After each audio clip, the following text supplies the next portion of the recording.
படம் வந்து தாவத்துன்னும் போதே நம்ம நிறைய கேள்விப்பட்டிருக்க வேண்டியதெல்லாம் நம்ம ஜெமினி படத்தில் வந்து வையபுரி சார் நான் தாவத்துக்கிட்ட வேலை செஞ்சுருந்தேன் அப்படின்ற மாதிரி. ஸோ நம்ம அப்படிதான் பெருசாக ஏதோ ரவுடி சார்ந்த ஒரு படமாக இருக்கும் அப்படின்னு தான் எதிர்பார்த்து போனோம். பட் இங்கே அது இல்லை. இங்கே நல்லா பண்ணியிருக்காரு அறிமுக இயக்குனர். ஆனால் பிரசாந்த் வந்து ரொம்ப நல்லா பண்ணியிருக்காரு. எனக்கு தெரிஞ்ச அறிமுக இயக்குனர் மாதிரியெல்லாம் இல்லை, ஏதோ எக்ஸ்பீரியன்ஸாக ஏதோ பண்ண மாதிரி பண்ணியிருக்காரு. ஸோ ஃபைனல் ட்விஸ்ட் வந்து யாருமே தாவத்து கிடையாதுன்ற ஒரு இது கொடுத்துருக்காரு. ஸோ நல்ல விஷயம். எனக்கு தெரிஞ்சு ஹீரோக்கு அடுத்தது பிரசாந்த் தான் தாவத் இயக்குனர். நிறைய கேங்ஸ்டர் படம் சொல்லியிருக்காங்க. சாரி நிறைய கேங்ஸ்டர் படம் வந்துருக்கு. ஆமாம்.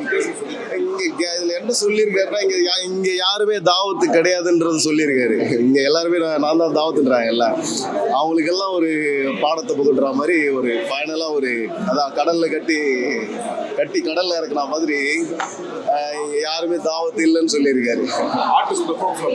அது நல்ல வேலை வாங்கியிருக்காரு.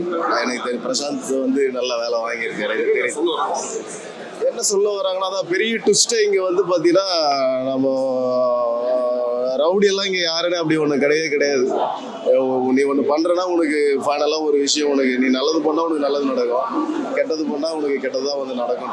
நிறைய படங்களை சொல்லியிருக்காங்க. பட் இது வித்தியாசமாக இருக்குது. நல்லா இருக்குது. ஃபேமிலியாக தைரியமாக பார்க்கலாம். படம் அருமையாக இருக்குது பிரதர். நல்ல ஸ்க்ரீன் பிளே, மியூசிக், எடிட்டிங் எல்லாமே ரொம்ப அருமையாக பண்ணியிருக்காங்க. இயக்குனர் ரொம்ப புது இயக்குனர் மாதிரியே தெரியல, அருமையாக இருக்குது.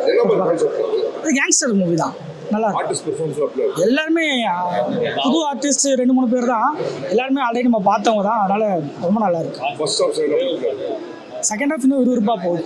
நல்லா இருக்கு. எல்லாமே சொல்றேனே, ரொம்ப எக்ஸ்பீரியன்ஸ்டு டேரக்டர் பண்ண மாதிரி இருக்கு. நல்லா இருக்கு. எல்லாருமே பார்க்கலாம்.